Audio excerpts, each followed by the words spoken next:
سید الانبیاء والمرسلین اما بعد فاعوذ باللہ من الشیطان الرجیم بسم اللہ الرحمن الرحیم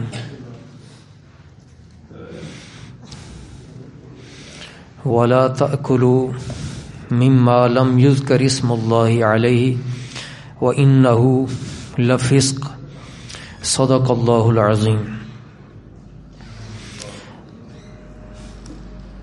ایک بار حضور نبی پاک صلی اللہ علیہ وسلم کی بارگاہ بے کس پناہ میں ہدیہ صلاۃ والسلام پیش کریں۔ الصلاۃ والسلام علیک یا سیدی یا رسول اللہ وعلی آلک واصحابک یا سیدی یا حبیب اللہ۔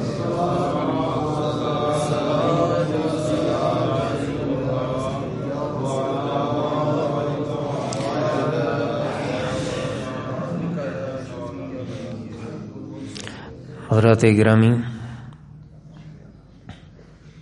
میں نے سورہ انعام 8ویں پارہ کی ایک آیہ مبارکہ برکت کے لیے تلاوت کی۔ اللہ رب العزت ایک آیت میں یہ فرما رہا ہے کہ تم اس میں سے کھاؤ جس پر اللہ کا نام لیا گیا، اگر تم اللہ کی آیتوں پہ ایمان رکھتے ہو۔ اگلی آیت میں یہ فرمایا کہ تمہیں کیا ہے کہ تم نہیں کھاتے اس میں سے جس پر اللہ کا نام لیا گیا۔ اور پھر اسی رکوع کی آخری آیت میں اللہ پاک فرما رہے وَلَا تَأْكُلُوا مِمَّا لَمْ يُذْكَرِ اسْمُ اللَّهِ عَلَيْهِ، جس پر اللہ کا نام نہیں لیا گیا تم اس کو نہ کھاؤ۔ گفتگو سب کو علم ہے کہ بسم اللہ شریف کے حوالے سے وہ کی جا رہی تھی۔ آج میں نے بسم اللہ الرحمن الرحیم کا نصف جو ہے بسم اللہ، اس پر گفتگو کروں گا۔ پوری بسم اللہ شریف کی تو ظاہر برکتیں اور بڑھ جاتی ہیں، انشاءاللہ اس پر بھی الرحمن اور الرحیم پہ گفتگو ہوگی، لیکن آج صرف بسم اللہ اتنے حصے پہ بات کریں گے۔ یہ جو آیتیں میں نے ذکر کی ہیں ان میں بھی صرف بسم اللہ کا ذکر ہے، اللہ کے نام کا، آگے الرحمن اور الرحیم کا ذکر نہیں ہے۔ یعنی جب کوئی جانور ذبح کیا جاتا ہے تو اس پر بھی تکبیر جب پڑھتے ہیں تو بسم اللہ ہی صرف اتنا پڑھا جاتا ہے، آگے اللہ اکبر اللہ اکبر اللہ اکبر کہہ لیا جاتا ہے، تو صرف بسم اللہ پڑھتے ہیں۔ تو اس کی برکت کیا ہوتی ہے کہ بسم اللہ کے پڑھنے سے ایک جانور، حلال جانور، وہ اس کا کھانا گوشت وغیرہ وہ ہمارے لیے حلال ہو جاتا ہے، جائز ہو جاتا ہے۔ اور اگر اس کو نہیں پڑھتے چھوڑ دیتے ہیں تو پھر کیا ہوگا کہ وہ جو حلال جانور ہے وہ حلال نہیں رہتا، وہ حرام ہو جاتا ہے۔ تو کتنی برکتیں ہیں پڑھنے کی، اور نہ پڑھنے سے کتنی محرومیاں ہوتی ہیں۔ تسمیہ بسم اللہ الرحمن الرحیم کو کہتے ہیں۔ یہ 4 کلمات پر مشتمل ہے۔ پہلا کلمہ بسم، دوسرا کلمہ اللہ، تیسرا کلمہ الرحمن، اور چوتھا کلمہ الرحیم ہے۔ پہلا جو کلمہ ہے وہ مرکب ہے، با اور اسم سے۔ یہ ویسے الگ الگ ہیں لیکن یہ اکٹھا اس کو پڑھا جاتا ہے، اور یہ با حروف جارہ میں سے ہے اور اسم یہ الگ ہے، لیکن جب اس کو ملا کر پڑھتے ہیں تو اسم کا حمزہ جو ہے وہ نہیں پڑھا جاتا، اور جب اس کو لکھتے ہیں بسم اللہ الرحمن الرحیم کو تو وہ لکھا بھی نہیں جاتا۔ تو گویا کہ الگ الگ دیکھیں پھر تو الف بھی ہے، لیکن جب اکٹھا لکھتے ہیں یا پڑھتے ہیں تو اس میں بسم کہتے ہیں۔ با، سین اور میم، یہ 3 حروف نکلتے ہیں، اور بسم پڑھتے ہیں 3 حروف کے بعد جو باقی 3 کلمے ہیں، اللہ، الرحمن، الرحیم، یہ تینوں کلمے اللہ رب العزت کی ذات پہ دلالت کرنے والے ہیں۔ اللہ رب العزت کا ذاتی نام ہے، الرحمن اور الرحیم یہ دونوں صفاتی نام ہیں۔ اب یہ جو پہلے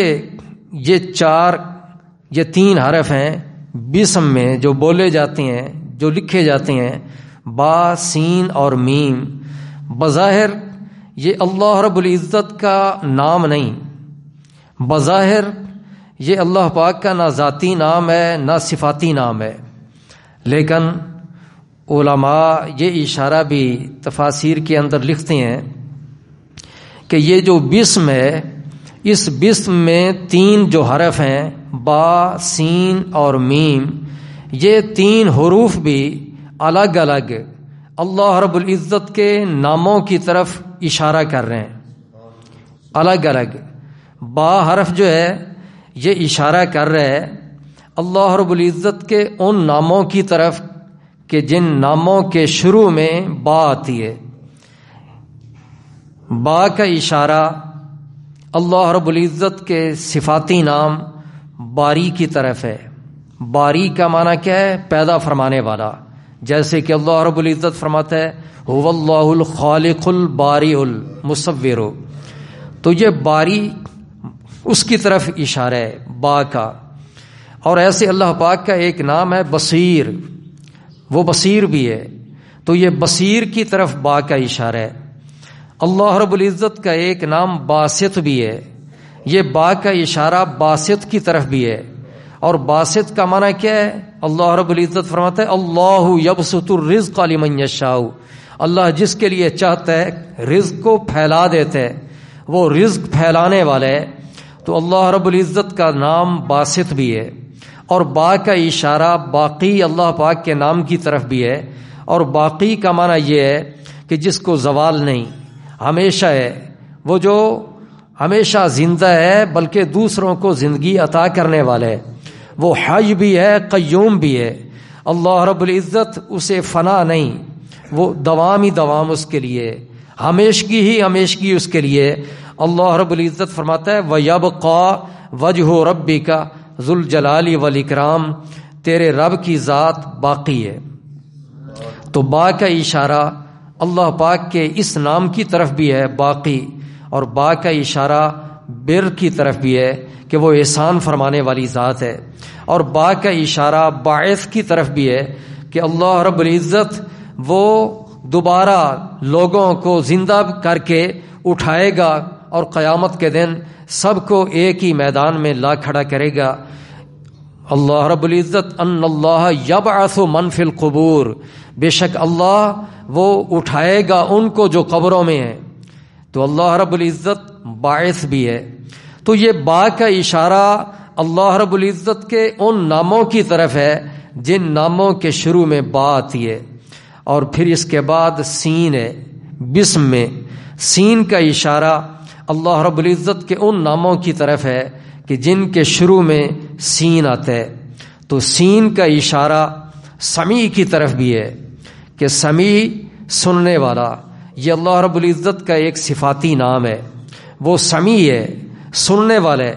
ویسے تو انسان بھی سننے والا ہے، لیکن اللہ رب العزت وہ بیک وقت سب کی باتیں سننے والے، اور اللہ رب العزت وہ ایسا سننے والا ہے کہ کوئی شے ایسی نہیں، کہ کوئی بات ایسی نہیں کہ اللہ رب العزت اسے سنے نہ، وہ سمیع ہے، ہر وقت وہ سمیع ہے۔ اور اللہ رب العزت کے نام سید کی طرف بھی یہ سین کا اشارہ ہے۔ ستار اللہ رب العزت ہے، ستار العیوب، تو یہ سین کا اشارہ ستار کی طرف بھی ہے۔ اللہ رب العزت کا ایک نام سلام بھی ہے، سین کا اشارہ سلام کی طرف بھی ہے۔ اور یہ میم جو ہے بسم کی، میم کا اشارہ اللہ رب العزت کے ان ناموں کی طرف ہے جن ناموں کے شروع میں میم ہے۔ تو میم کا اشارہ جب بسم پڑھتے ہیں تو یہ میم جو اشارہ کرتی ہے یہ اللہ پاک کے نام مجید کی طرف بھی کرتی ہے، اور مجید کا معنی بزرگی والا۔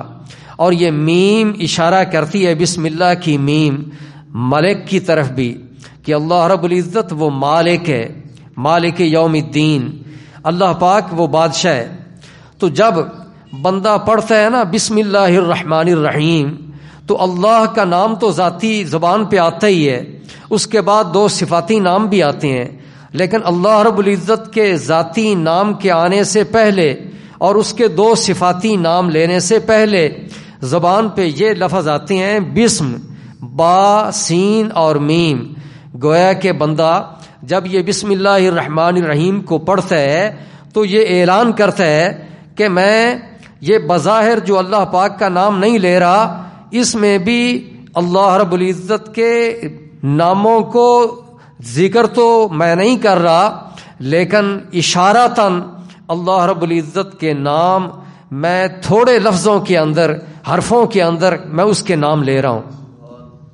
گویا کہ بندہ جب پڑھتا ہے بسم اللہ الرحمن الرحیم تو وہ اسی ایک آیت کے اندر اللہ رب العزت کے ناموں کی طرف اشارتاً وہ ذکر کر کے وہ بتاتا ہے کہ وہ اللہ رب العزت پیدا کرنے والا ہے، دیکھنے والا ہے، رزق پھیلانے والا ہے، برقرار ہے، باقی ہے، وہ نیکی اور احسان فرمانے والا ہے، وہ سب کو زندہ کر کے اٹھانے والا ہے، وہ سننے والا ہے، وہ مالک ہے، وہ سردار ہے، وہ عیبوں پر پردے ڈالنے والا ہے، وہ سلامتی عطا کرنے والا ہے، وہ بزرگی والا ہے، وہ بادشاہوں کا بھی بادشاہ ہے. وہ کون ہے؟ تو آگے بتاتا ہے بندہ اپنی زبان سے کہ وہ اللہ ہے، وہ رحمان بھی ہے، وہ رحیم بھی ہے. تو اللہ رب العزت کے یہ نام جو ہیں ان کی طرف یہ بسم اللہ شریف کے اندر بعض حرفوں میں اشارے ہیں اور بعض نام جو ہیں وہ صراحتاً بندے کی زبان پہ آتے ہیں، تو پھر برکتیں کیوں حاصل نہ ہو؟ برکتیں ہی برکتیں ہیں. بسم اللہ ان الفاظ کے اندر برکتیں ہیں. اللہ پاک کا نام کیسا ہے؟ اتنا برکتوں والا نام ہے. یہ پہلے بھی میں نے ذکر کیا تھا کہ یہ جو حروف ہیں اللہ کے، ان میں سے ہر حرف کو ہٹاتے بھی جائیں تو اس میں تبدیلی نہیں آتی، بلکہ پھر بھی اللہ پاک کا نام وہ برقرار رہتا ہے. اس کی ذات پر وہ حرف جو ہیں پھر بھی دلالت کرتے ہی ہیں. اللہ الف کو ہٹا دیں للہ رہتا ہے، اور للہ کا معنی کیا ہے؟ للہ الحمد، اللہ کے لیے، پھر بھی اللہ کا نام باقی رہتا ہے. اور اگر لام پہلے کو بھی ہٹا لیں تو لہو ہوتا ہے، اور لہو کا معنی کیا ہے؟ لہ الملک ولہ الحمد، اسی کے لیے بادشاہی ہے، اسی کے لیے ساری حمدیں ہیں. اور یہ ضمیر کس کی طرف لوٹ رہی ہے؟ اللہ رب العزت کی طرف. تو لہو رہ جاتا ہے، اور لام بھی ہٹا دیں تو پھر اس کے بعد کیا ہوتا ہے؟ ہو. اور یہ اصل میں ہووا ہے، اور ہوا یہ ضمیر ہے، تو اس سے مراد بھی اللہ رب العزت کی ذات ہے. هو الاول والآخر والظاہر والباطن. تو ہوا سے مراد بھی وہ. تو جو بھی الف کو ہٹائیں للہ رہ جائے پھر بھی اللہ کی ذات پر دلالت، لام کو ہٹائیں لہو رہ جائے پھر بھی اللہ کی ذات پر دلالت، اور لام کو ہٹائیں ہو رہ جائے تو ہوا سے بھی اللہ کی ذات پر دلالت. اور قرآن مجید میں ایک آیت ہے سورہ سبا میں ابتدا میں ہے، اللہ رب العزت فرماتا ہے الحمدللہ الحمدللہ. جیسے یہ سورہ فاتحہ کو الحمدللہ سے اللہ پاک نے شروع کیا، ایسے ہی اس سورت کو بھی اللہ پاک نے اپنی حمد سے شروع کی ہے، الحمدللہ. پھر فرمایا ساری حمدیں اللہ کے لیے، الذی لہ ما فی السماوات وما فی الارض ولہ الحمد فی الآخرہ وہو الحکیم الخبیر. یہ ایک ہی آیت کے اندر اللہ رب العزت کے وہ سارے نام ہی آ جاتے ہیں. یعنی اللہ کے الف کو ہٹائیں تو کیا رہتا ہے؟ للہ. تو اس آیت کے اندر للہ بھی ہے، الحمدللہ، للہ بھی آ گیا. اور لام کو ہٹا دیں پہلے لام کو تو رہ جاتا ہے لہو. تو اسی آیت کے اندر لہو بھی ہے، الحمدللہ الذی لہ ما فی السماوات وما فی الارض ولہ الحمد فی الآخرہ. لہو بھی 2 دفعہ آ گیا اسی آیت کے اندر. اور لام کو ہٹا دیں پھر ہو رہ جاتا ہے، ہوا. یہ ہوا اس سے مراد ہے جس کو ہو کہہ رہے ہیں.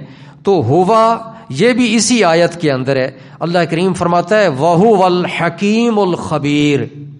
اور وہ حکیم بھی ہے، خبیر بھی ہے. تو ہوا سے مراد بھی اللہ کریم ہی ہے.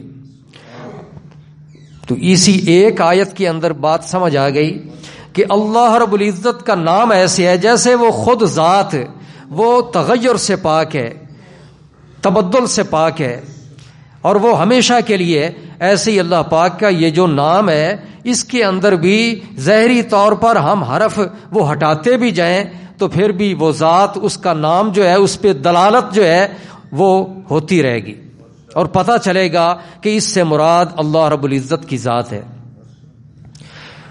اللہ رب العزت نے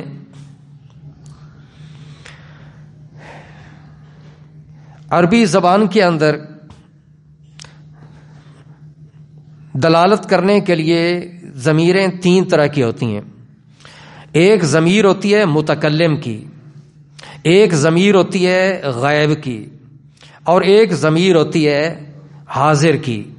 3 قسمیں ہیں اس اعتبار سے، متکلم، غائب اور حاضر کے اعتبار سے 3 قسمیں. اب اس کے اندر تو میں نے جو ذکر کیا کہ شروع میں حمزہ ہٹائیں للہ رہتا ہے، لام ہٹائیں لہو رہتا ہے، اگلے لام کو ہٹائیں تو ہوا رہتا ہے. اس میں تو ہوا کا ذکر آ گیا، لیکن ضمیریں 3 قسم کی ہیں. اللہ رب العزت نے قرآن پاک کے اندر 3 طرح کی ضمیریں اپنے لیے استعمال فرمائی ہیں. اپنی ذات کے لیے 3 طرح کی ضمیر کو اللہ پاک نے ذکر کی. اپنی وحدانیت کو بیان کرنے کے لیے اللہ رب العزت نے 3 طرح کے لفظ اور ضمیریں وہ ذکر کی ہیں. متکلم کے لیے کیا لفظ ہوتا ہے؟ آنا. اور غائب کے لیے کیا ہوتا ہے؟ ہوا. اور حاضر کے لیے کیا ہوتا ہے؟ حاضر کے لیے ہوتا ہے انتا. اللہ رب العزت نے یہ 3 صورتیں وہ بیان کی ہیں. اللہ رب العزت کی وحدانیت کو 3 صورتوں میں ذکر کیا گیا ہے. آنا کے ساتھ اللہ پاک نے اپنی توحید کا ذکر یوں کیا.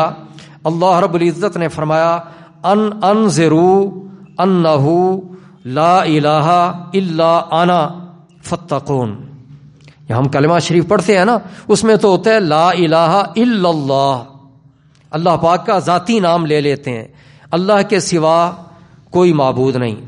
لیکن صرف اللہ رب العزت کا ذاتی نام ہی نہیں، قرآن پاک کے اندر یہ 3 طرح کی ضمیر کو بھی استعمال کیا گیا ہے. اللہ رب العزت فرما رہا ہے انذروا انہ لا الہ الا انا فاتقون، کہ اللہ کے سوا، اللہ کریم یہ بندوں کو فرما رہا ہے کہ تم ڈرو، بے شک میرے سوا کوئی معبود نہیں، بس مجھ سے ڈرو. فاتقون. تو اللہ رب العزت نے اپنے ایک ہونے کا جب ذکر کیا تو آنا ضمیر کے ساتھ ذکر کیا.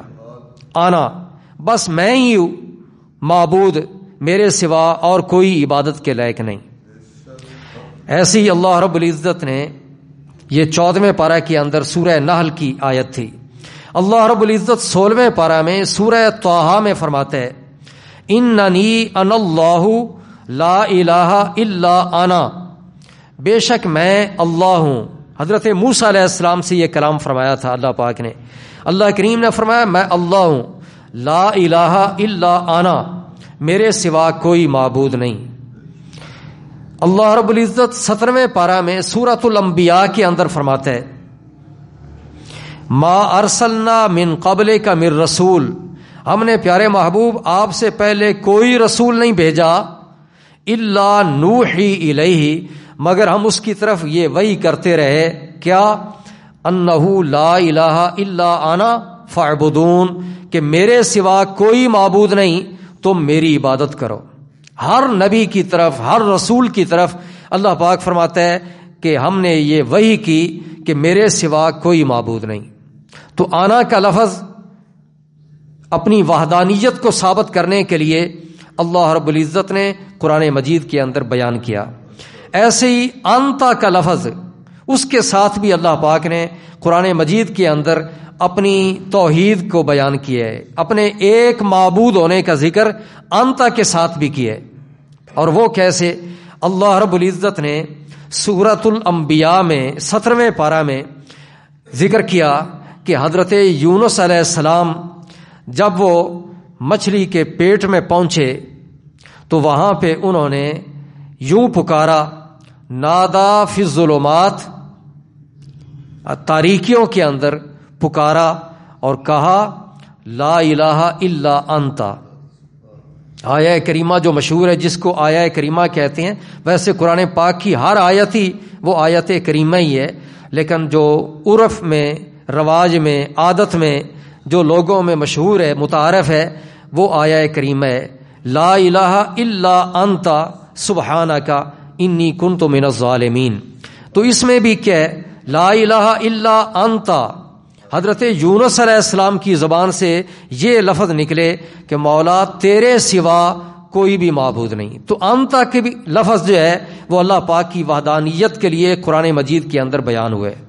ایسے ہی ہوا کا ذکر بھی ہے، جیسے کہ اللہ رب العزت فرماتا ہے هو الحی لا الہ الا ہو، هو الحی، وہ زندہ ہے، لا الہ الا ہو، اس کے سوا کوئی معبود نہیں۔ اور یہ ہوا کا لفظ جو ہے قرآن مجید کے اندر اللہ پاک کی وحدانیت کے لیے یہ کئی جگہ پہ استعمال ہوئے، کئی جگہ پہ، صرف 2 جگہ بیان کر دیتا ہوں۔ ایک تو لفظ ہوا پہلی دفعہ قرآن مجید میں جہاں پہ ہوا وہ بیان کر دیتا ہوں، اور ایک آخری دفعہ جو بیان ہوا وہ بیان کر دیتا ہوں۔ ویسے کئی جگہ پہ ہے۔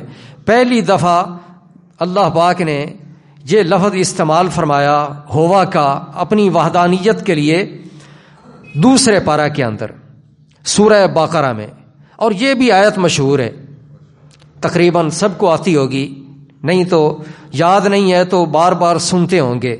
اور وہ آیت کون سی ہے؟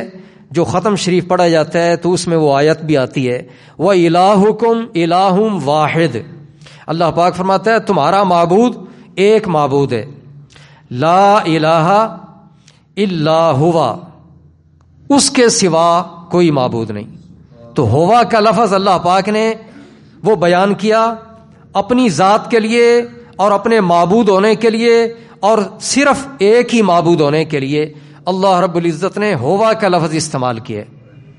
اور قرآن مجید میں آخری جگہ پہ جو اللہ پاک نے ذکر کیا وہ ہے 29واں پارہ سورہ مزمل، اس میں اللہ کریم فرماتا ہے لا الہ الا ہوا فاتخذہ وکیلا، لا الہ الا ہو، اللہ کے سوا کوئی معبود نہیں۔ تو یہ ہوا کی دلالت بھی اللہ رب العزت کی ذات پہ ہوتی ہے۔ اللہ رب العزت کی ذات جس طرح ہر کمال اور اعلیٰ صفات کی جامع ہے کہ اللہ رب العزت کی ذات کے اندر وہ ساری خوبیاں پائی جاتی ہیں، وہ ذات واجب الوجود ہے۔ اللہ کس کو کہتے ہیں؟ وہ نام ہے اس ذات واجب الوجود کا کہ جو مستجمع لے جمیع الکمال، ساری صفاتی، سارے صفات جو خوبیاں ہیں کمال کی، وہ جس ذات کے اندر جمع ہے وہ ذات اللہ اس کو کہتے ہیں، ساری خوبیاں جس میں جمع ہے۔ تو اللہ رب العزت کی ذات میں جب سارے اوصاف کمال کے وہ جمع ہیں، ساری خوبیاں وہ جب رب کی ذات میں جمع ہیں، تو اللہ رب العزت کی ذات کے انوار و تجلیات کا عکس اللہ رب العزت کے نام میں بھی ہے، اللہ رب العزت کے نام میں بھی ہے کہ اللہ پاک کے نام کے اندر بھی خوبیاں پائی جاتی ہیں۔ مانوی خصوصیت اللہ پاک کے نام کے اندر وہ یہ پائی جاتی ہے کہ جب اللہ پاک کا نام لیا جاتا ہے اور اللہ پاک کو اس کے اس ذاتی نام سے پکارا جاتا ہے تو باقی جتنے بھی صفاتی نام ہیں وہ سارے کے سارے اسی میں آ جاتے ہیں۔ جب بندہ کہتا ہے نا یا اللہ یا اللہم، تو اس ایک نام پکارنے میں اللہ پاک کے سارے نام ہی آ جاتے ہیں۔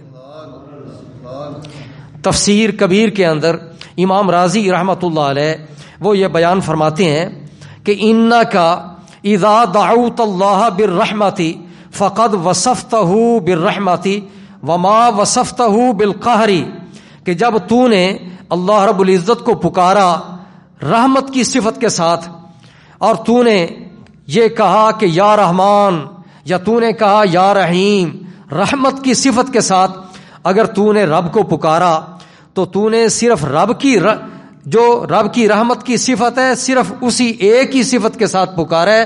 تو نے اللہ پاک کے اندر صفت قہر ہونے کی بھی ہے. اللہ رب العزت قاہر بھی ہے. وَهُوَ الْقَاهِرُ فَوْقَ عِبَادِهِ، وہ جلال بھی ہے. تو جلال کی اور قہر کی جو صفت ہے وہ تو نے بیان نہیں کی. اور امام راضی فرماتے ہیں وَإِذَا دَعَوْتَهُ بِالْعِلْمِ، جب تو نے اللہ پاک کو علم کی صفت کے ساتھ پکارا اور کہا یا علیم یا علیم، تو اس وقت تو نے فقد وصفتہ بالعلم وما وصفتہ بالقدرت، تو نے علم کی صفت کے ساتھ تو ذکر کر دیا، لیکن علم کی صفت کے علاوہ باقی صفتوں کے ساتھ تو اللہ کا ذکر نہیں کیا. تو اللہ قادر بھی ہے، تو نے قادر ہونے کا ذکر نہیں کیا. تو نے اللہ پاک کے رحیم ہونے کا ذکر نہیں کیا، صرف ایک ہی صفت کا تو نے ذکر کیا ہے. وَأَمَّا إِذَا قُلْتَ یا اللہ، اور جب تو نے کہہ دیا یا اللہ، تو امام راضی فرماتے ہیں فقد وصفتہ بجمیع الصفات، تو نے اللہ پاک کو پکار لیا، اللہ پاک کا ذکر کر دیا اس کے سارے صفاتی ناموں کے ساتھ. نام زبان پہ تو نے ایک ہی لیا، لیکن بظاہر ایک نام ہے، اللہ رب العزت کے سارے صفاتی نام وہ تیری زبان پہ آ گئے. کیسے؟ امام راضی فرماتے ہیں لِأَنَّ الْإِلَٰهَ لَا يَكُونُ إِلَٰهًا إِلَّا إِذَا كَانَ مَوْصُوفًا بِجَمِيعِ هَٰذِهِ الصِّفَاتِ، کیونکہ الہ ہوتا ہی وہ ہے جو ساری کمال کی صفتوں کا جامع ہو، اور جس ذات کے اندر صفات ساری پائی جائیں، خوبیاں ساری پائی جائیں کمال کی، اسی کو کہتے ہیں الہ. تو جب کہہ دیا اللہ یا اللہ، تو اس کے اندر ساری صفاتی جو ساری خوبیاں اور سارے کمال وہ اس میں ذکر آ گئے. تو اللہ رب العزت کا یہ نام بسم اللہ، صرف اتنا کہنے میں جب اللہ کہہ دیا تو سارے صفاتی نام اس کے اندر آ گئے، ذاتی نام بھی آ گیا اور صفاتی نام بھی آ گئے. لفظ اللہ کی تحقیق کے اندر کہ یہ لفظ اللہ، اس کے بارے میں جیسے محقق حضرات وہ تحقیق کرتے ہیں، ہر لفظ کے بارے تحقیق کرتے ہیں. اللہ یہ جو نام ہے اللہ پاک کا ذاتی نام، اس کی تحقیق میں مفسرین کرام اور محققین حضرات ان کی عقلیں حیران ہیں، ان کی عقلیں بھی حیران ہیں. کیسے؟ کوئی کچھ کہتا ہے، کوئی کچھ کہتا ہے. سیدنا امام ابو حنیفہ رحمۃ اللہ علیہ، ان کا مسلک تو یہ ہے کہ اللہ پاک کا یہ جو یہ ذاتی نام ہے اللہ، یہ واجب الوجود کا علم ہے، اللہ پاک کا یہ نام ہے. اور یہ نام جس طرح اللہ پاک کی ذات تغیر اور تبدل سے پاک ہے، ایسے ہی اللہ پاک کا یہ علم بھی اشتقاق وغیرہ سے پاک ہے. یہ نہیں ہے کہ فلاں لفظ سے اس کو بنایا گیا اور فلاں سے اس کو بنایا گیا، نہیں، یہ بنایا ہے ہی ایسے. یہ امام اعظم ابو حنیفہ ان کا موقف ہے، اور علماء وہ مختلف ان کے وہ نظریات ہیں. لفظ اللہ کے بارے میں یہ بھی اختلاف ہے کہ یہ لفظ اللہ جو ہے یہ سریانی لفظ ہے زبان کا یا یہ عربی لفظ ہے. یہ بھی اختلاف ہے علماء کے اندر کہ یہ جامد ہے، جیسے کہ سیدنا امام ابو حنیفہ فرماتے ہیں کہ کسی سے نکالا نہیں گیا، یا یہ مشتق ہے. اگر یہ مشتق ہے تو پھر اس کے مادہ اشتقاق کے اندر بھی اختلاف ہے کہ یہ کس لفظ سے بنے. ظاہر ہے جس سے بنے جو معنی اس کا ہوگا وہ معنی اس کے اندر بھی پایا جائے گا. تو اب وہ مادہ اشتقاق کے اندر بھی اختلاف ہے. پہلا قول تو یہ ہے کہ اصل میں یہ الہ ہے، یہ الہ سے لفظ بنا ہے اللہ. یہ جو ذاتی نام اللہ پاک کا ہے یہ الہ سے بنا ہے، اور الہ جو ہے یہ مصدر ہے، اور یہ مفعول کے معنی میں ہے. مصدر کبھی فاعل کے معنی میں بھی آتی ہے اور کبھی مصدر مفعول کے معنی میں ہوتی ہے. جیسے کتاب، یہ کتاب کا لفظ جو ہوتا ہے یہ مکتوب کے معنی میں ہوتا ہے. کتاب کہتے ہیں کہ وہ جو لکھی ہوئی شے، جس میں کوئی شے لکھی گئی ہے اس کو کتاب کہتے ہیں. اب کتاب ہے مصدر، لیکن اس کا معنی جو ہے وہ مکتوب والا ہوتا ہے. ایسے ہی الہ کا معنی جو ہے یہ معلوہ والا ہوگا، اور معلوہ کا معنی کیا ہے؟ معبود. معبود، اس کا معنی ہے معبود، تو وہ ذات جس کی عبادت کی جائے، وہ ذات جو عبادت کے حقدار ہے، اور عبادت کہتے ہیں جس کی تعظیم بھی کی جائے، جو مستحق عبادت ہے اس کو اللہ کہتے ہیں۔ اور قرآن پاک میں یہ لفظ الہ اکثر اور بیشتر کئی جگہ پر یہ معبود کے معنی میں استعمال ہوا ہے۔ پہلے پارہ میں اللہ کریم فرماتا ہے قالوا نعبد الہک و الہ آبائک ابراہیم و اسماعیل و اسحاق الہم واحدا۔ اس میں الہم واحدہ، الہ کا جو لفظ ہے اس کا معنی ہے معبود۔ اللہ رب العزت 7ویں پارہ میں فرماتا ہے سورہ اعراف کے اندر یا قوم اعبدوا اللہ ما لکم من الہ غیرہ، یہاں بھی الہ کا معنی وہ معبود کا ہے۔ اور اللہ رب العزت کے لیے یہ نام بڑا ہی موزون ہے، کیونکہ حقیقت میں معبود وہ ہے ہی اللہ رب العزت، باقی جتنے بھی معبود ہیں وہ جھوٹے ہیں، وہ باطل ہیں۔ حقیقتاً معبود وہ اللہ رب العزت ہی ہے، اور تعظیم کے لائق بھی وہی ہے۔ لہذا اللہ رب العزت کا یہ جو نام ہے یہ بالکل درست ہے اس اعتبار سے کہ اگر اس کو الہ سے بنایا جائے تو۔ اور دوسرا قول یہ ہے کہ اس کا معنی یہ ہے، اس کو بنایا گیا ہے آلہہ سے، اور اس کا معنی ہے تحیرہ، اور تحیرہ کا معنی ہے حیران ہوا، یعنی حیرانگی کا معنی اس کے اندر پایا جاتا ہے۔ تو اس کو اللہ رب العزت کا یہ جو نام اللہ ہے اس میں حیرانگی والی بات کون سی ہے؟ تو علماء یہ فرماتے ہیں، علامہ بیضاوی رحمۃ اللہ علیہ تفسیر بیضاوی میں فرماتے ہیں لأن العقول تتحیر فی معرفته، کیونکہ اللہ رب العزت کی ذات وہ ایسی ذات ہے جس کی حقیقت تک رسائی حاصل کرنے سے قاصر بندے رہتے ہیں، اور ساری مخلوق وہ حیرت میں پڑی ہوئی ہے اور اضطراب میں ہے اور حیران اور پریشان ہے کہ اللہ رب العزت کی حقیقت کا ادراک کیسے ہو، بندہ حیران ہے۔ قرآن مجید میں اللہ کریم 7ویں پارہ میں فرماتا ہے سورہ انعام میں لا تدرک الابصار وہو یدرک الابصار، کہ اللہ رب العزت کو آنکھیں ادراک نہیں کر سکتی، پا نہیں سکتی، وہ نظر نہیں آتا لوگوں کو، لیکن اللہ رب العزت وہ لوگوں کی نگاہوں کا ادراک کرتا ہے، وہ جانتا ہے، وہ دیکھتا ہے، لیکن اللہ رب العزت کی ذات تک ادراک کسی کو بھی نہیں۔ اللہ رب العزت اسی وجہ سے یہ حکم دیا گیا ہے کہ تفکروا فی آلاء اللہ، اللہ پاک کی نعمتوں میں، اللہ پاک کی چیزوں میں تم غور و فکر کیا کرو، لیکن لا تفکروا فی اللہ، اللہ کی ذات کے اندر تم غور و فکر نہ کرو، بہک جاؤ گے، میں نہ پڑھو کہ وہ کیسے ہے، کہاں ہے، کیا ہے، یہ خیال چیزیں یہ ذہن میں نہ لاؤ۔ یہ در منصور تفسیر در منصور میں ہے کہ اللہ رب العزت کی نعمتوں میں تو غور و فکر کرو، لیکن اللہ کی ذات میں غور و فکر نہ کرو۔ اس لیے قرآن پاک کے اندر بار بار غور و فکر کرنے کا حکم دیا گیا ہے، لیکن رب کی ذات میں نہیں، اور چیزوں کے اندر غور و فکر کرنے کی بات ہے۔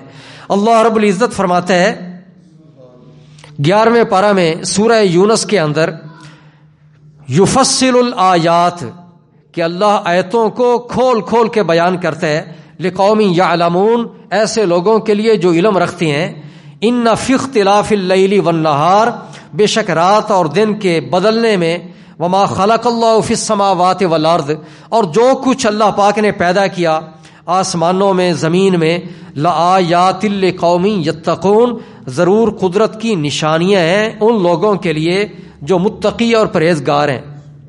اللہ رب العزت 25ویں پارہ کے پہلے رکوع میں فرماتا ہے سنوریہم آیاتنا فی الآفاق وفی انفسہم، اللہ رب العزت فرماتا ہے ہم لوگوں کو دکھاتے ہیں اپنی قدرت کی نشانیاں آفاق میں، اطراف و اکناف میں، مختلف حصوں میں، زمین اور آسمان کے، بلکہ لوگوں کے ذاتوں کے اندر بھی ہم دکھاتے ہیں قدرت کی نشانیاں۔ تو کیا مطلب کہ لوگوں کو چاہیے کہ اپنی ذات میں بھی غور و فکر کریں، اور یہ قدرت کی جتنی چیزیں ہیں ان کے اندر بھی غور و فکر کریں۔ اللہ رب العزت وہ ذات ہے کہ قرآن مجید میں 21ویں پارہ میں اللہ کریم یہ فرماتا ہے سورہ روم کے اندر، اولم یتفکروا فی انفسہم، کیا لوگوں نے اپنی جانوں کے اندر، اپنی ذاتوں کے اندر تفکر نہیں کیا، غور و فکر نہیں کیا؟ یعنی یہ دعوت دی جا رہی ہے کہ غور و فکر کریں، لیکن کس میں؟ اللہ کی ذات میں نہیں، اس کی نشانات میں، اس کی نعمتوں میں، اللہ پاک کی قدرتوں میں غور و فکر کرنے کا حکم ہے۔ سورہ بقرہ میں اللہ کریم فرماتا ہے کذالک یبین اللہ لکم الآیات لعلکم تتفکرون، اللہ رب العزت تمہارے لیے آیتیں کھول کھول کے بیان کرتا ہے تاکہ تم غور و فکر کرو۔ اور اللہ رب العزت سورہ آل عمران میں فرماتا ہے الذین یذکرون اللہ قیاما وقعودا وعلی جنوبہم ویتفکرون فی خلق السماوات والارض۔ اور کلمہ اللہ، اس کے بارے میں تیسرا قول یہ بھی ہے کہ یہ اس کے اندر سکون کا معنی پایا جاتا ہے، سکون اور اطمینان کا معنی، یہ اس میں سے لفظ بنا ہے اللہ۔ اور اللہ رب العزت وہ ذات ہے کہ جس سے بندوں کو سکون اور چین حاصل ہوتا ہے، بلکہ اللہ رب العزت کا نام لینے سے سکون ملتا ہے۔ اللہ رب العزت فرماتے ہیں الا بذکر اللہ تطمئن القلوب۔ علامہ بیضاوی فرماتے ہیں کہ اللہ پاک کا یہ نام اللہ وہ اس لیے رکھا گیا ہے کہ لأن القلوب تطمئن بذکر ہی، کیونکہ قلوب کو چین ملتا ہے اللہ پاک کے ذکر سے، والارواح تسکن الی معرفتہ، اور رب کی معرفت حاصل ہو جائے تو اس سے روحوں کو تسکین ملتی ہے، سکون ملتا ہے۔ تو اللہ رب العزت کا یہ نام جو ہے اس کے اندر یہ معنی سکون کا اور اطمینان کا وہ پایا جاتا ہے۔ اور اللہ رب العزت کا یہ جو ذاتی نام ہے اس کا معنی وہ والی کا، مالک کا، مددگار کا، محافظ کا اور محسن کا بھی ہے۔ اور اللہ پاک کا یہ جو ذاتی نام ہے اس نام کے اندر معنی جو ہے وہ بلند و بالا اور عرفہ اور اعلیٰ ہونے کا بھی ہے۔ اللہ رب العزت چونکہ وہ عرفہ اور اعلیٰ بھی ہے، بلند و بالا بھی ہے، تو اللہ پاک کا یہ نام وہ بالکل درست ہے، جیسی اس کی شان ہے اسی کے مطابق یہ اللہ پاک کا نام بھی ہے۔ یہ اللہ پاک کا نام اس کی شان پر، اس کے مرتبے اور مقام پر دلالت کرنے والے۔ ایک حدیث پاک میں ذکر کروں گا آج آخر میں، اور وہ ذرا طویل حدیث پاک ہے، مسلم شریف کی حدیث پاک ہے، اور یہ حدیث پاک آخر میں ہے کتاب الزہد کے اندر۔ حضرت صہیب رومی رضی اللہ تعالیٰ عنہ وہ بیان کرتے ہیں، وہ فرماتے ہیں کہ نبی پاک صلی اللہ علیہ وسلم نے ارشاد فرمایا کانا ملکن فی من کانا قبلکم، کہ پہلے تم سے پہلے زمانے میں ایک بادشاہ تھا، اور وہ بادشاہ کیسا تھا کہ وَكَانَ لَهُ سَاحِرٌ، اس بادشاہ کا ایک جادوگر بھی تھا۔ اپنی حفاظت کے لیے وہ بادشاہ ایسے کام کرواتے تھے اور کسی کو تنگ کرنے کے لیے بھی استعمال کرتے تھے۔ ایک جادوگر خاص اس کا تھا، وہ اس کے پاس رہتا تھا۔ وہ جب بوڑھا ہو گیا جادوگر، تو نبی پاک فرماتے ہیں بادشاہ سے اس جادوگر نے یہ کہا کہ فَبْعَثْ إِلَيَّ غُلَامًا وَعَلِّمْهُ السِّحْرَ، ایک چھوٹا بچہ وہ تو میری طرف بھیج، میرے حوالے کر، میرا شاگرد بنا، میں اس کو جادو سکھا دوں گا، تاکہ میں تو بوڑھا ہوں، پتہ نہیں کب مر جاؤں، تو بعد میں وہ بچہ جو ہے وہ سیکھ لے گا تو وہ کام آئے گا تیرے، جادو میں اس کو سکھاؤں گا۔ اس نے ایک تلاش کیا بچہ جو بڑا ذہین فطین ہو، سمجھدار ہو، اور وہ بچہ حوالے کر دیا، کہہ دیا کہ یہ بچہ یہ تیرے حوالے ہے۔ اب ہوا کیا، وہ بچہ پڑھنے جاتا تھا، بادشاہ بھیجتا تھا اس کو، ڈیوٹی تھی، اور بادشاہ نے کہہ دیا تھا، ڈیوٹی لگا دی کہ تو نے فلاں سے سیکھنا ہے۔ اب وہ اپنے گھر میں رہتا تھا، وقت مقرر تھا، وہ جاتا، کچھ وقت گزارتا جادوگر کے پاس، واپس جاتا اپنے گھر میں، اگلے دن پھر ایسے۔ لیکن رب کا کرنا کیا تھا کہ فکانا فی طریقہ اذا سلک راہب فقعد الیہ وسمع کلامہ فَأَعْجَبَهُ، نبی پاک فرماتے ہیں کہ اس لڑکے کے، اس بچے کے راستے میں گھر اور جادوگر کے وہ درمیان میں جو راستہ ہے وہاں پہ وہ جب چلتا جاتا یا آتا تو وہاں راستے میں ایک عبادت گزار تھا، راہب، اللہ کا ولی تھا، نیک بندہ تھا۔ نیک بندے وہ بڑے کام کرتے ہیں، تو وہ نیک بندہ تھا، وہ درمیان میں تھا، اس نے ڈیرا لگایا ہوا تھا۔ تو وہ کیا کرتا، بچہ، وہ تو بچہ تھا، نہ سمجھ تھا، وہ جب اس کی شکل کو دیکھتا، اس کی عبادت کو دیکھتا، اللہ والے جو ہوتے ہیں ان کے چہروں پر بھی نور ہوتا ہے، جب دیکھتا تو دل چاہتا کہ اس کے پاس تھوڑی دیر بیٹھ جاؤں، تو وہ وہاں پہ بیٹھ جاتا، اور صرف بیٹھتا ہی نہیں تھا، وہ اللہ کا نیک بندہ راہب وہ اس سے کچھ باتیں بھی پھر کرتا۔ اللہ والے وہ تبلیغ کرتے ہیں، وہ سمجھاتے ہیں، جو بھی ان کے پاس آ جائے وہ یہ نہیں دیکھتے ہیں بچہ ہے، چھوٹا ہے، بڑا ہے، کیا ہے، وہ جتنا بھی وقت ملے وہ چاہتے ہیں کہ ہدایت نصیب ہو جائے۔ وَسَامِعَ كَلَامَهُ، صحبت اس کو مل گئی اللہ کے ولی کی۔ وَسَامِعَ كَلَامَهُ، وہ باتیں بھی سنتا، اور وہ باتیں کیسی لگتی اس بچے کو، فَأَعْجَبَهُ، نبی پاک فرماتے ہیں وہ بچے کو وہ باتیں بڑی اچھی لگتی، وہ خوش ہوتا، باتیں سن کے خوش ہوتا، وہ کہتا یہ کیسی باتیں پیاری پیاری کرتے ہیں، تو اس کا دل چاہتا کہ پھر میرا جب گزرو پھر میں بیٹھوں۔ فَكَانَ إِذَا أَتَى السَّاحِرَ ضَرَبَهُ، اب ظاہر ہے وہ لیٹ پہنچتا جادوگر کے پاس، جب دیر سے پہنچتا تو جادوگر جو تھا وہ اس کو اس کی پٹائی کرتا، مارتا اسے، وہ کہتا کہ تو دیر سے کیوں آیا۔ ایسی جب گھر جاتا تو ظاہر ہے ادھر بھی تاخیر ہو جاتی۔ فَشَكَا ذَلِكَ إِلَى الرَّاهِبِ، نبی پاک فرماتے ہیں کہ اس بچے نے راہب کو شکایت لگا دی، اللہ والے کو، عبادت گزار کو، کہ میرے ساتھ تو یہ معاملہ ہوتا ہے، میں تو آپ کے پاس بیٹھتا ہوں، آپ کے پاس بیٹھوں، آپ کی صحبت میں، آپ کی وجہ سے آپ کی باتیں بھی سنو، لذت بھی ملے، اور پھر ساتھ پٹائی بھی ہو، تو یہ معاملہ میرے ساتھ پیش آتا ہے۔ راہب نے کہا، اس عبادت گزار نے کہا، اذا خشیت الساحرہ، سبق پڑھا دیا، فرمایا جب تجھے ڈر لگے جادوگر سے اور تو یہ سمجھے کہ یہ جادوگر اب مجھے مارے گا، فَقُلْ حَبَسَنِي اہلی، تو یہ کہہ دیا کر جادوگر کو کہ میرے گھر والوں نے مجھے روک لیا تھا۔ بظاہر یہ جھوٹ ہے، لیکن بعض اوقات جھوٹ بولنے کی اجازت بھی ہوتی ہے، یا اس کے اندر کئی حکمتیں ہیں۔ حَبَسَنِي اہلی، یا اہل کے اندر وہ گویا کہ یہ کہہ رہے ہیں کہ مجھے بھی اپنے گھر والا سمجھ لے، کہہ دیا کر میرے گھر والوں نے مجھے روک لیا تھا اس لیے دیر ہو گئی۔ وَإِذَا خَشِيتَ أَهْلَكَ، اور جب گھر پہنچے اور تجھے گھر والوں سے خطرہ ہو تو فَقُلْ حَبَسَنِي السَّاحِرُ، تو کہہ دیا کر کہ مجھے جادوگر نے، ساحر نے وہ مجھے روک لیا۔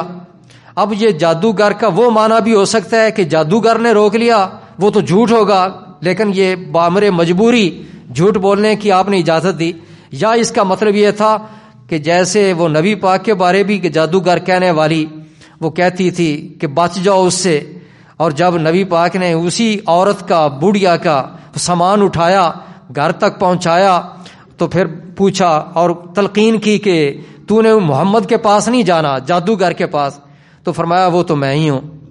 تو وہ کہا اچھا اگر یہ جادوگر ہے تو پھر میں بھی ایمان لاتی ہوں۔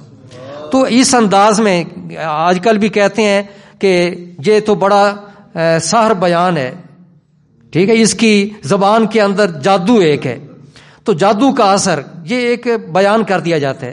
تو آپ نے اسی انداز میں کہہ دیا کہ میرا بھی تیرے اوپر ایک اثر ہو گیا ہے، تو کہہ دیا کر کہ ساحر نے وہ مجھے روک لیا تھا۔ فَبَيْنَمَا هُوَ كَذَلِكَ، بس ایسے وقت چلتا رہا، وہ ادھر جاتے، وہ بچہ جاتا تو یہ کہہ دیتا، ادھر جاتا تو یہ کہہ دیتا۔ ایک دن کیا ہوا، اذ اتا علی دابۃ عظیمۃ، وہ بچہ جا رہا تھا تو ایک بہت بڑا درندہ تھا وہ کھڑا ہوا تھا، قد حبست الناس، اس نے لوگوں کو روکا ہوا تھا، راستہ اس نے بلاک کیا ہوا تھا، کسی کی جرت نہیں ہوتی تھی کہ کوئی ادھر والے ادھر جائیں یا ادھر والے ادھر آئیں۔ وہ ایک بہت بڑا جانور تھا، درندہ تھا، وہ کھڑا تھا۔ اب ادھر لڑکا، یہ اس کا بھی وہی راستہ تھا، اس نے جب دیکھا کہ سارے لوگ تو کھڑے ہوئے ہیں تو اس نے سوچا، لڑکے نے، حدیث پاک کے لفظ یہ ہیں الیوم اعلم، آج میں آزماؤں گا، لڑکا کہتے ہے دل میں، آج میں آزماؤں گا، الساحر افضل ام الراہب افضل، کہ جادوگر افضل ہے یا وہ عبادت گزار اللہ کا نیک بندہ وہ افضل ہے، آج میں تجربہ کرتا ہوں۔ کیا تجربہ اس نے کیا؟ ایک پتھر اٹھا لیا اور اٹھا کر اس نے اللہ پاک کی بارگاہ میں یہ عرض کی، پتھر اٹھا کے، مارا نہیں، پہلے مارنے سے پہلے پتھر اٹھا لیا اور اٹھا کر یہ کہا اللہم ان کانا امر الراہب احب الیک من امر الساحر، اے اللہ اگر یہ عبادت گزار کا کام وہ تجھے زیادہ محبوب ہے یہ جادوگر کے کام سے، اگر تجھے یہ عبادت گزار کا کام اچھا لگتا ہے تو پھر فقتل ہذہ الدابۃ، اس درندے کو تو مار دے حتیٰ یمضی الناس، حتیٰ کہ یہ لوگ ادھر ادھر جا سکیں۔ بس اتنا کہا، فرماہا، وہ پتھر پھینک دیا، بس پتھر پھینکا تو کیا ہوا؟ فقتلہا، اس ایک ہی پتھر نے اس درندے کو مار دیا۔ ومضی الناس، اور لوگوں کی آمد و رفت جاری ہو گئی۔ اب جب یہ بات ہوئی تو اس نے جا کر، بچے نے آگے پہنچا اللہ کے ولی کے پاس، عبادت گزار کے پاس، اس بچے نے یہ خبر دے دی، بتا دیا۔ اس نے کہا کہ یہ معاملہ ہے، آج راستے میں یہ معاملہ پیش آیا تھا اور میں نے یہ دعا مانگی تھی اور وہ جانور مر گیا، درندہ۔ تو وہ راہب کہنے لگا، اے بنیا، پیار کے ساتھ کہنے لگا، اللہ والوں کی نگاہ وہ کہاں تک پہنچ جاتی ہے عام لوگوں کو پتہ نہیں ہوتا۔ اس نے اسی وقت بھانپ لیا کہ اب اس بچے پہ آزمائشیں آنے والی ہیں۔ اس نے کہا، اے بنیا، بڑے پیار سے کہا، اے پیارے بیٹے، انت الیوم افضل منی، آج کے دن تو مجھ سے زیادہ افضل ہے، تیرا مرتبہ آج بڑھ گئے۔ انت الیوم افضل منی قد بلغ من امرک ما ارا، میں نے آج جو کچھ دیکھ لیا ہے نا، میں جو دیکھ رہا ہوں تو اس مقام تک پہنچ چکے، جو میں دیکھ رہا ہوں تو وہاں تک پہنچ چکے۔ وَإِنَّكَ سَتُبْتَلَىٰ، ان قریب تجھے آزمائش میں ڈالا جائے گا۔ فَإِنِ ابْتُلِيتَ، پس اگر تجھے آزمائش میں ڈالا جائے تو سبق پڑھا دیا، فَلَا تَدُلَّ عَلَيَّ، تو میرے بارے کسی کو نہیں بتانا، میرے بارے نہیں بتانا۔ آگے حدیث میں آ رہا ہے وہ پھر بتانا بھی پڑا، میرے بارے نہیں بتانا، آزمائش تیرے اوپر آ گئی ہے۔ اب کیا تھا؟ وَكَانَ الْغُلَامُ، پہلے بتا دیا تھا اللہ کے اس بندے نے، میں وہ کچھ دیکھ رہا ہوں تیرے مقام کو کہ جس پر تو پہنچ چکے۔ تو اب کیا ہوا؟ وہ غلام اللہ پاک نے اس بچے کے اندر ہی ایسی صلاحیتیں پیدا کر دیں۔ وَكَانَ الْغُلَامُ، نبی پاک فرماتے ہیں کہ یُبْرِئُ الْأَكْمَحَ وَالْأَبْرَصَ، وہ بچہ تھا لیکن مادرزاد اندھے کو بھی ٹھیک کر دیتا تھا اور کسی مادرزاد اندھے کو بھی ٹھیک کر دیتا تھا، اور ابرس، وہ جو کوڑ جیسی بیماری ہے، اس کو بھی وہ ٹھیک کر دیتا تھا۔ وَيُدَاوِي النَّاسَ مِنْ سَائِرِ الْأَدْوَاءِ، اور ساری مرضوں کا وہ علاج کر دیا کرتا تھا لوگوں کا، کہ جس بندے کو جو بھی مرض ہوتی تھی وہ بچہ اس کا علاج کر دیتا تھا۔ جب ظاہر ہے ایسی بات ہو تو وہ پھیل جاتی ہے۔ بادشاہ کے پاس ایک اندھا تھا، اندھا، وہ اس کے پاس بیٹھا کرتا تھا۔ اب اس تک بھی یہ خبر پہنچ گئی، اس اندھے کو کسی نے بتا دیا کہ تو نابینا ہے اور ایک وہ بچہ ہے، تو اس کے پاس چلا جا، وہ تو لوگ جاتے ہیں، بیمار جاتے ہیں، وہ ٹھیک ہو جاتے ہیں، تو بھی جا۔ ابھی تک بادشاہ کو خبر نہیں تھی۔ وہ نابینا وہ چلا گیا، بہت سارے ہدیے لے کر چلا گیا اس بچے کے پاس، اور جا کے کہنے لگا کہ اگر تو نے مجھے شفا دے دی ہے بچے تو میں یہ سارے ہدیے تجھے دے دوں گا، سارے ہدیے تجھے دے دوں گا۔ جب یہ بات ہوئی تو جواب میں وہ بچہ کہتا ہے، انی لا اشفی احدا، میں تو کسی کو بھی شفا نہیں دیتا، انما یشفی اللہ، اللہ ہی شفا دیتا ہے، انما یشفی اللہ، اللہ ہی شفا دیتا ہے. فَإِنْ آمَنْتَ بِاللَّهِ، اگر تو اللہ پر ایمان لے آئے، اس کو کہا نبینے کو، اگر تو اللہ پر ایمان لے آئے تو پھر دعوت اللہ فشفاک، میں اللہ سے دعا مانگوں گا تو اللہ تجھے شفا دے دے گا. تو وہ جو نابینا تھا وہ اللہ پر ایمان لے آیا. جب اللہ پر ایمان لے آیا تو اللہ پاک نے شفا دے دی، اسے نظر آنے لگ گیا، وہ ٹھیک ہو گیا. جب وہ ٹھیک ہو گیا تو بادشاہ کے پاس جب وہ پہنچا، جو پہلے نابینا تھا، تو بادشاہ نے دیکھا کہ یہ تو نابینا تھا، اسے سب کچھ نظر آ رہا ہے. تو بادشاہ نے یہ پوچھا مر رد علیک بصرک، کہ تیری نگاہ یہ واپس کیسے آئی، تو نابینا تھا، ٹھیک کیسے ہوا؟ تو اس نے کہا ربی، میرے رب نے مجھے ٹھیک کر دیے، میرے رب نے ٹھیک کر دیے. تو وہ بادشاہ بولا، وہ کہتا ہے آوا لاکا رب غیری، میرے علاوہ بھی تیرا کوئی رب ہے؟ بادشاہ کہتے ہیں میرے علاوہ بھی تیرا کوئی رب ہے؟ تو وہ کہنے لگا ربی وربک اللہ، میرا بھی رب اور تیرا بھی رب وہ اللہ ہے. تو کیا کہہ رہا ہے میرا رب، میرے علاوہ بھی کوئی رب ہے؟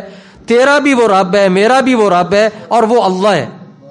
جب اس نے یہ بات کی تو بادشاہ نے اس کو گرفتار کر لیا، گرفتار کر کے اذیتیں پہنچائیں، تکلیفیں پہنچائیں، حتیٰ کہ وہ مجبور ہو گیا. اس نے لڑکے کا پتہ بتا دیا، اس نے کہا کہ میں اس طرح لڑکے کے پاس گیا تھا تو یہ مجھے برائی مل گئی ہے. اس نے کہا، بادشاہ کا حکم جاری ہوا کہ اس بچے کو لے کے آؤ، حتیٰ کہ بچے کو گرفتار کر لیا گیا. جب بچے کو گرفتار کر کے آپ بادشاہ کے پاس لایا گیا تو بادشاہ نے پوچھا، اے بچے، قد بالغ من سحرک ما تبرئ الاکمہ والابرص، کہ تو نے تو خوب جادو سیکھ لیا ہے. اس کے ذہن میں وہی تھا کہ یہ جادوگر کے پاس جاتا تھا. تو نے خوب جادو سیکھ لیا ہے کہ اب تو مادرزاد اندھے کو بھی تو ٹھیک کر دیتا ہے، اور کوڑ جیسی بیمار کوئی ہو تو اس کو بھی ٹھیک کر دیتا ہے، اور تو تفعلو و تفعلو، تو بڑے بڑے کام کرتا ہے.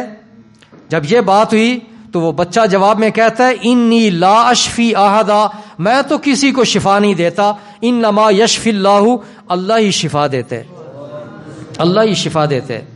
اس نے اسے تکلیفیں پہنچانا شروع کر دیں، بالآخر وہ مجبور ہو گیا. بچے نے بتا دیا راہب کا، وہ عبادت گزار کے بارے بتا دیا، حتیٰ کہ بادشاہ کا حکم جاری ہوا اور وہ بادشاہ کو لایا گیا. بادشاہ نے پیغام بندے بھیجے، فوجی اپنے سپاہی بھیجے، اور وہ راہب کو پکڑ کے لایا گیا. جب وہ راہب آ گیا تو بادشاہ نے پوچھا ارجع، بادشاہ نے حکم جاری کیا ارجع عن دینک، اپنے دین سے تو لوٹا، اپنے دین سے لوٹا، یعنی تو عبادت گزار ہے، اپنا دین چھوڑ دے، اس میں تیری خیر ہے.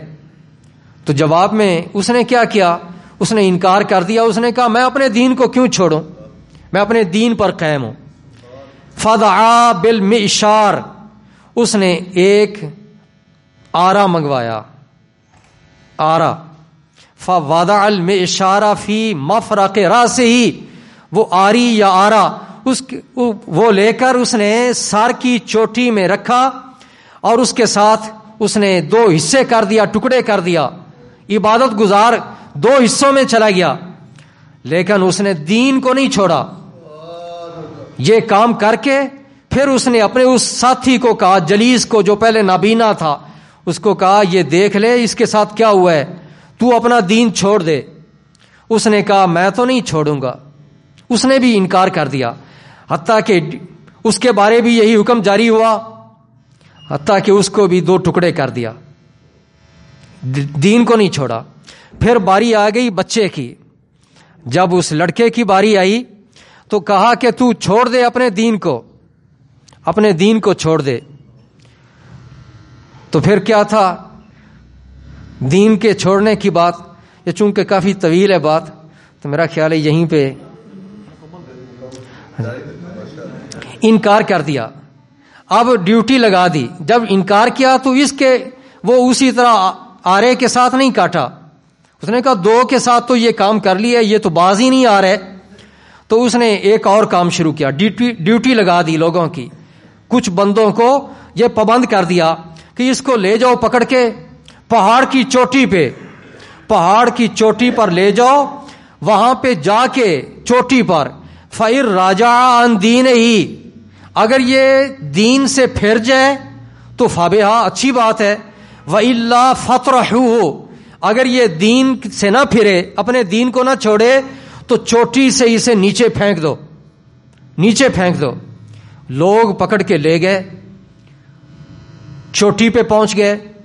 اب جب چوٹی پہ پہنچے تو اس بچے نے دعا مانگی، اللہم اکفنیہم بما شئت، اے اللہ تو جس طرح چاہتا ہے مجھے بچا لے، تو جس طرح چاہتا ہے ان سے مجھے بچا لے.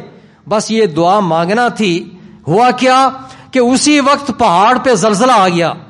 جب زلزلہ آیا تو فساکتو، وہ سارے کے سارے بندے نیچے گر گئے، وہ مر گئے، اور یہ بچہ یہ سلامت رہا. اور وہ لڑکا جو ہے جا یمشی الی الملک، وہ آرام سے چلتا ہوا خود چل کے وہ بادشاہ کے پاس آ گیا.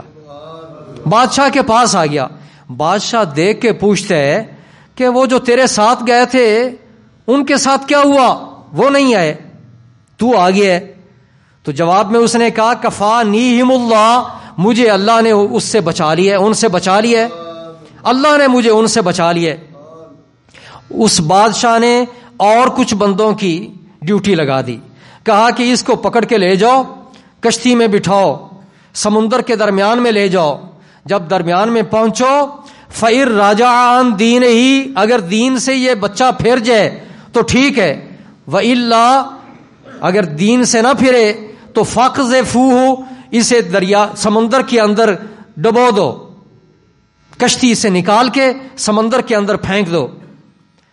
بس وہ پکڑ کے لے گئے.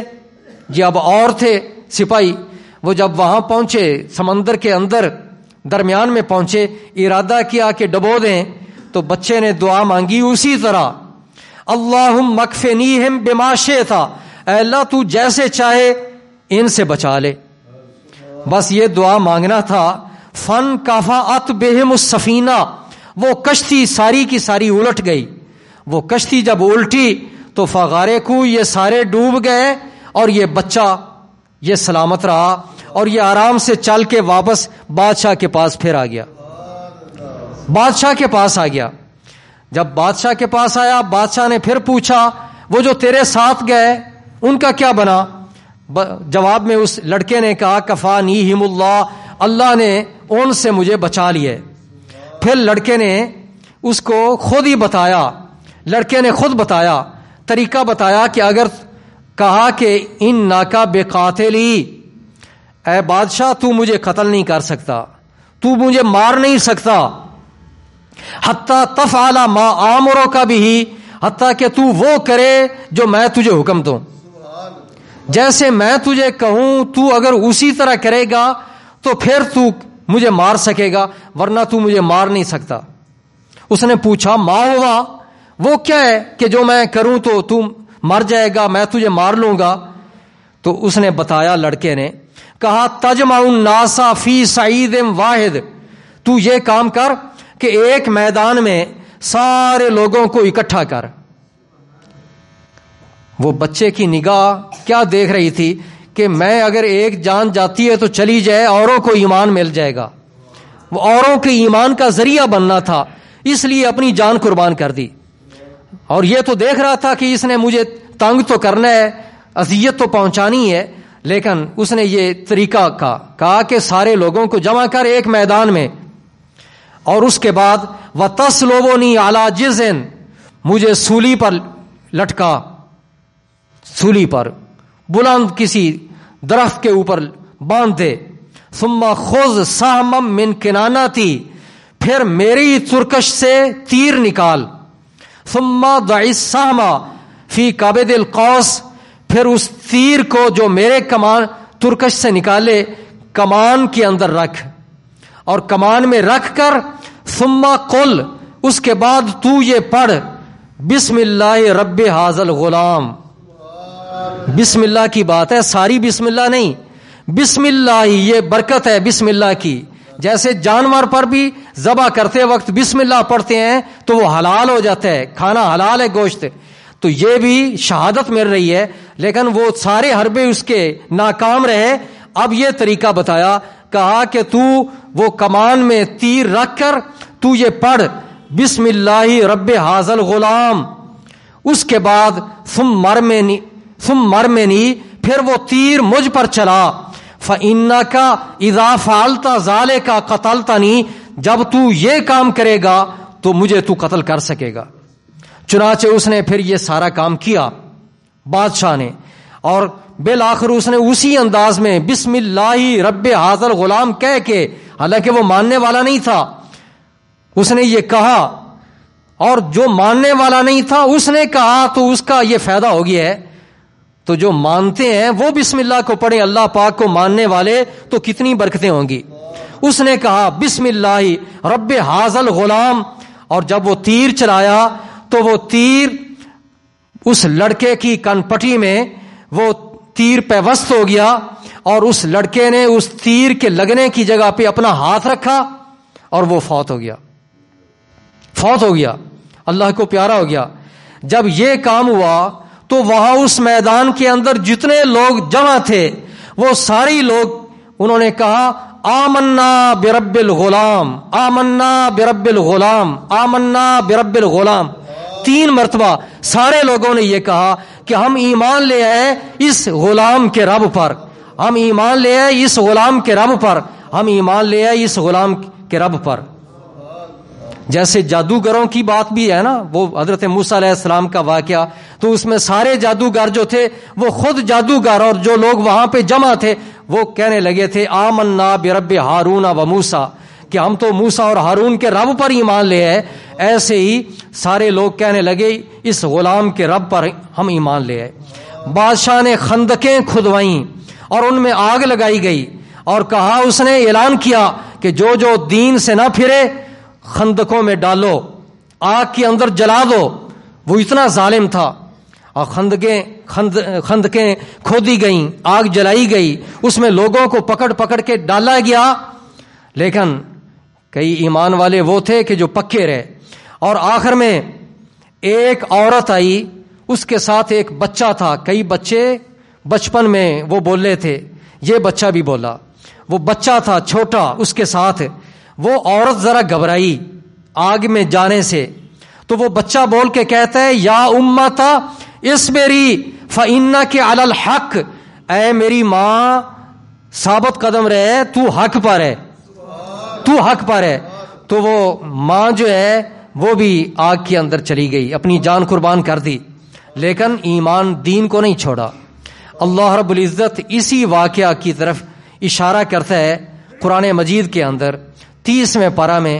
اللہ رب العزت سورہ بروج میں فرماتا ہے قتل اصحاب الاخدود النار ذات الوقود، کہ مارے جائیں وہ خندقوں والے لوگ کہ جنہوں نے آگ کو روشن کیا تھا اور آگ کو جنہوں نے جلایا تھا، وہ لوگ مارے جائیں. اذ ہم علیہا قعود، جبکہ وہ آگ جلا کر خندقیں کھود کر وہ اوپر بیٹھ گئے تھے. وہم علی ما یفعلون بالمؤمنین شہود، اور لوگ اور ایمان والوں کے ساتھ وہ جو سلوک کر رہے تھے اس کو وہ مشاہدہ کر رہے تھے، تک رہے تھے کہ یہ ان کے ساتھ ہو رہا ہے. وما ناقموا منہم، اور ان کی ناراضگی کیا تھی ان سے، سوائے اس کے اور کوئی ناراضگی نہیں تھی. الا ان یؤمنوا باللہ العزیز الحمید، کہ وہ اللہ پر ایمان لے آئے تھے، اور وہ جو اللہ عزت والا غلبے والا ہے، خوب سراہا گیا ہے، جس کے لیے بادشاہی ہے آسمانوں کی اور زمین کی، اور اللہ پاک ہر شے کو دیکھ رہا ہے. بس ان کا قصور یہ تھا کہ وہ لوگ ایمان لے آئے تھے، تو ایمان لانے کی وجہ سے ان لوگوں کو آگ کے اندر ڈالا گیا. اللہ رب العزت ہم سب کو قرآن پاک کی برکتیں عطا فرمائے اور بسم اللہ کی برکتیں عطا فرمائے. وآخر دعوانا ان الحمد للہ رب العالمین. اللہم صلی علی سیدنا و مولانا محمد وعلی آل سیدنا و مولانا محمد وبارک وسلم وصلی علیہ. اے پاک پروردگار، ہماری اس محفل پاک کو اپنی بارگاہ میں قبول اور منظور فرما، اور درس قرآن پاک پر پروردگار ہم سب کو سننے کی، سمجھنے کی، اور پاک پروردگار ہمیں ہدایت کی توفیق عطا فرما۔ اے رب العالمین ہمارے ذہنوں کو کھول دے، ہمارے قلوب و اذہان کو اے پاک پروردگار جلا عطا فرما، اور انوار و معرفت ہمیں عطا فرما، اور پاک پروردگار دلوں کی تاریکیاں ختم فرما اور ہمارے دلوں کو روشن اور منور فرما۔ الہ العالمین اپنے نیک بندوں کی معیت، ان کا قرب، ان کی صحبتیں عطا فرما۔ قرآن پاک کے فیوز و برکات سے ہمیں مالا مال کر۔ اے الہ العالمین ہمہ وقت ہمیں اپنی طرف تو مائل رکھ، اپنی طرف ہمیں راغب فرما، ہم سب کو پاک پروردگار نیک بنا۔ الہ العالمین گناہوں سے نفرت ہمارے دلوں میں پیدا کر، ہمارے سب گناہوں کو معاف فرما، ہماری سب غلطیوں سے درگزر فرما۔ الہ العالمین اس ادارے کو دن دگنی رات چگنی ترقی عطا فرما۔ اے پاک پروردگار صوفی غلام سرور نقشبندی رحمت اللہ علیہ، ان کے فیوز و برکات ہمیشہ تا قیام قیامت جاری و ساری فرما۔ الہ العالمین سب کا خاتمہ ایمان پہ ہو، قیامت کے دن حضور نبی پاک صلی اللہ علیہ وسلم کی ہم سب کو شفاعت نصیب ہو۔ حسبنا اللہ ونعم الوکیل، نعم المولا ونعم النصیر، وصلی اللہ تعالی علی حبیبہ سیدنا محمد وآلہ وصحبہ اجمعین برحمتک یا